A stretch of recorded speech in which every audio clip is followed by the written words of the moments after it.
Welcome back. It's Mark Hessman joined here on the couch, Municipal Monday, with Chatham Village President Dave Kimsey. Dave, nice to have you here. Mark, thanks for having me. Let's start with something. GHS just had homecoming. How did homecoming week go? It's a lot of fun. I mean, you see so much school spirit, and the kids really get into it, and the whole community kind of gets into it with a big parade that just packs the street with people. And then Chatham's got a phenomenal football program. And a great team this year, and they put on quite a show. So the stadium's packed with people, and everybody's out, and it's just a lot of fun to be part of all of that energy going on, and then culminated on Friday night with another shutout at home. Another big shutout. I will say, you were just telling me before we started, you've been village president for 9 years now. What's something that you really feel like has grown or changed in that 9-year period? Chatham used to have this reputation as being purely a bedroom community. You know, you worked in Springfield and came back, and you slept in Chatham and sent your kids into the school district here. But over the last decade, we've really seen a lot of commercial growth and a lot of business growth. A lot of that started with Memorial and HSHS when they had the vision and started putting primary care physicians right in Chatham, and that starts to draw everybody else in. It becomes a stopping point, and then all of the commercial businesses start to grow along with that, because you have more people with more reasons to be in Chatham during the day and in the early evenings, beyond just whatever's going on with the school. So it's drawing a lot of people there, gets people's attention, and we keep growing right along with it. Absolutely. I want to ask you as well. Big news last week, the Why Not crash investigation that, comes to a close from the state's attorney.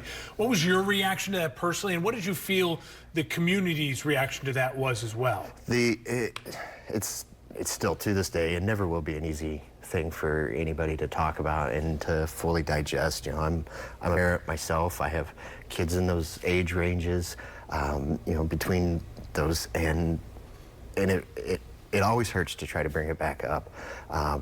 When the news came out, there's, you hope that gives the parents something and their families something that they can bring. We always like things to be black and white for us, and a very concrete answer to why. And that wasn't necessarily there, but it kind of brings back some of the emotions of that day and what the town felt. But more so, I think, how the town responded. The way that they were able to wrap their arms around the families and everybody that was impacted, and continue to support that. And, I like to explain to people that don't live in Chatham and see that, we knew that about our town. We've always known that's the kind of town that we live in, and that's who is around us, ready to support, whatever is going on at any point in time. With this, in the scope of the story, a lot of people got to see what Chatham is really about. Yeah, that Chatham Strong movement really showed its true colors and what it was all about. Yeah, we put a name to what we already knew. Yeah, exactly right. I also want to ask you here before as we're running out of time here, light in the park. We're already in October. It doesn't feel like those winter temperatures. We'll take the cool weather at this point and light up the park. So obviously Light Up the Park is coming once again to Community Park. We'll start the drive-through light display the day after Thanksgiving, so that Friday, and then we'll run every Thursday through Sunday through Christmas at 6 to 9 p.m.